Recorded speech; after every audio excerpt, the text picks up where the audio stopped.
guys, so we are gonna talk to you about water today and the importance of water and the various ways that you can purify and filter water. Now, these are two different concepts, and before we introduce it to children, we want to make sure that they understand the importance of water, how it's vital for the proper functioning of the body, how it makes and keeps you healthy, it prevents dehydration, and with water, it's the most essential part of our well-being, especially when we're out in the elements. And so we want to make sure that we have a PACE plan, meaning we have a primary way to get clean water, and then we have backups and alternatives. Yeah, so whenever I teach kids about water, I always talk to them about filtering water.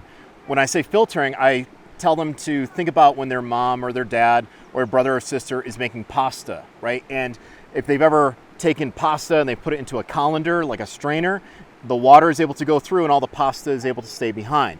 So kids have a way of visualizing that pretty easily.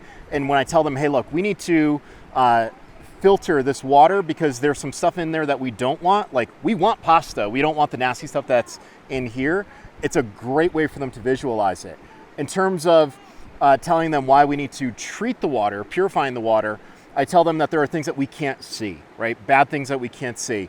And depending on the kid's age, you're gonna wanna use terminology that they'll understand, but usually kids have an idea of when things can make them sick, right? They don't feel well. So I just simply say, look, we need to purify it because there's things in the water that will make you feel sick. Hurt your tummy. It hurt your tummy, give you a little bellyache, you know, that type of thing. So when it comes to water, there's 4 things that you have to tell your kids about. Number 1, they have to be able to find water. Number 2, they have to be able to collect it. 3 is treat the water. And 4, carry the water. Okay, so in this type of environment, usually you tell kids to look for the low-lying areas. You look for where there's a lot of vegetation, and you look for places where water is naturally going to flow. It always flows downhill. So those are some simple ways of finding water. As far as ways for kids to collect water, well, it's pretty easy. We can use a cup like this. And we always want to tell kids that when they collect water with a cup or any type of container, have one container that is going to be used just for collection and then keep one separate for carrying. We're going to transfer clean water into the one that we carry, but we don't ever want to cross-contaminate. And I'm sure that's something that you've seen as a nurse, cross-contamination and, you know, the reason for all the gloves and all that great stuff. But guys, what we're going to do is we're going to talk about the different ways of treating water, and we're going to apply the PACE principle to how we should think about taking care of our water issues.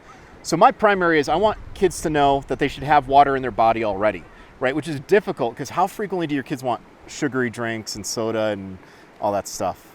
Well, they're used to getting water, but if they had access to sugary drinks, that would be their preference. See, not every mom is like Amber.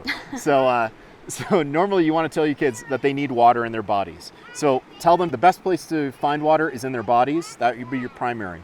An alternate way of carrying water or treating water, taking care of your water sources, is with chemical drops. Okay, and I'm going to show you how to use these in a second.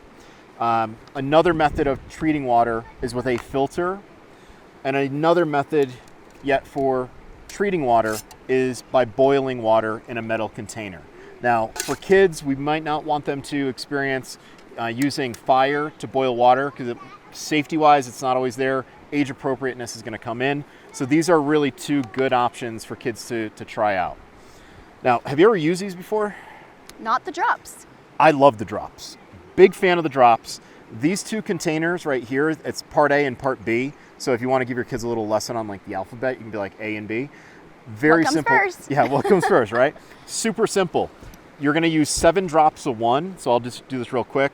And you can even have the kids say, okay, 1, 2, 3, 4, 5, 6, 7. You cap it. And then the other thing you do is you take part B and you do 7 drops of part B. 1, 2, 3, 4, 5, 6, 7. You wait 5 minutes for the part A and the part B to react. After 5 minutes, you put it into a canteen, 1 quart, and you wait 15 minutes. You wait 30 minutes if the water is like really, really cold or really unclear, and then it's safe to drink. Now, these 2 will do 120 gallons of water. Big fan of the AQUAMIRA drops.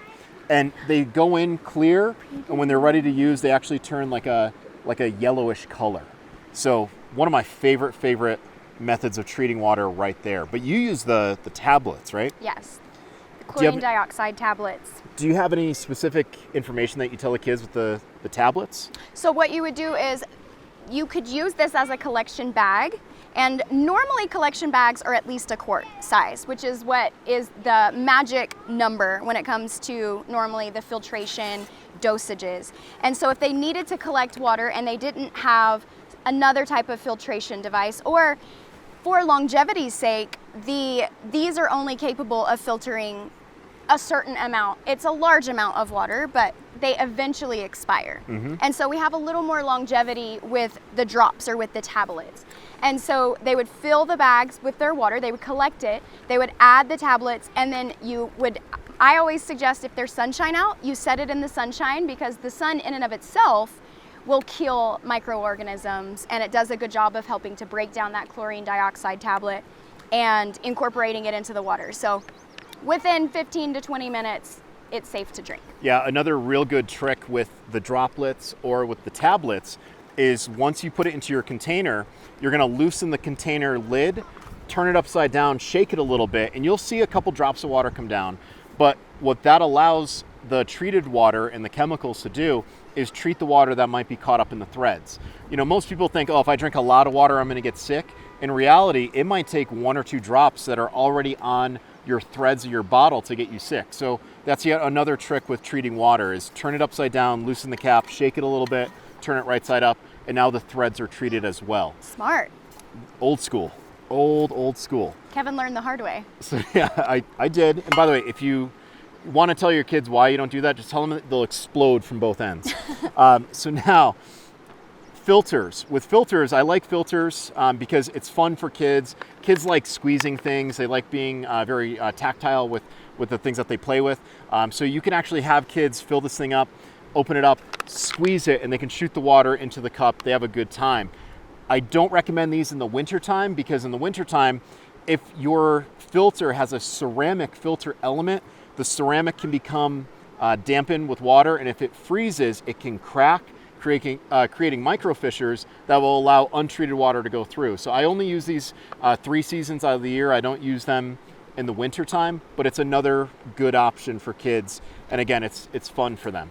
I also love with this is that if they collected water in one location, they're able to displace it to another location if they needed to transport water somewhere. Yeah, and this is a 16-ounce bag. Like Amber was saying, many of them are 32.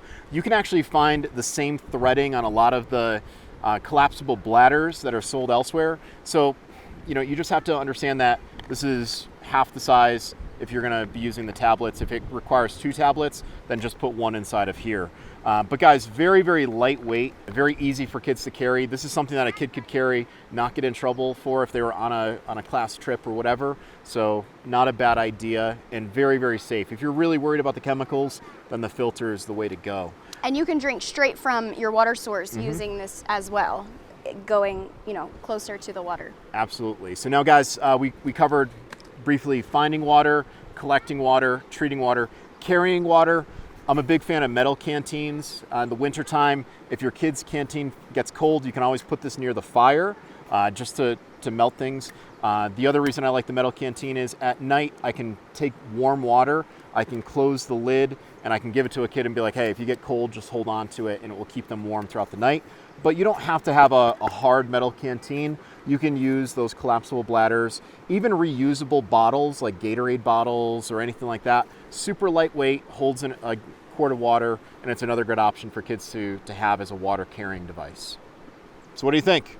I think it's time to go collect some water. I think it is. Let's go get those kiddos. Let's do it.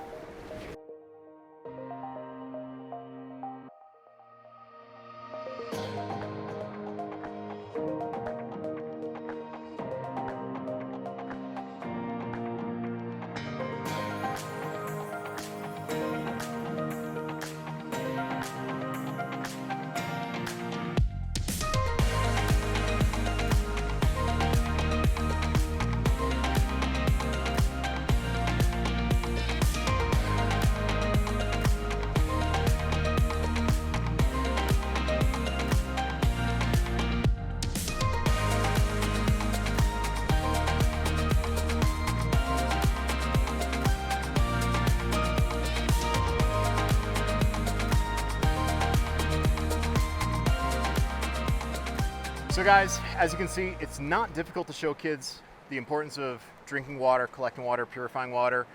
Just make it a game, right? Kids are naturally going to have fun, and as you can see today, they had a great time just playing with water. Definitely. The value of water is so important, and there's so many other skills we can facilitate into that, teaching them how to be safe around water, teaching them how to navigate water, like Kevin instructed at the beginning of our video, just talking about the foliage in the area. There's so many other learning lessons that come along with it, and like we said, water is such a vital part of our health and our well-being, so it's not something that we want to skim over. We hope that was helpful. Implement this with your family soon and ask any questions if you have them. Yeah, hit us up if you guys have any questions.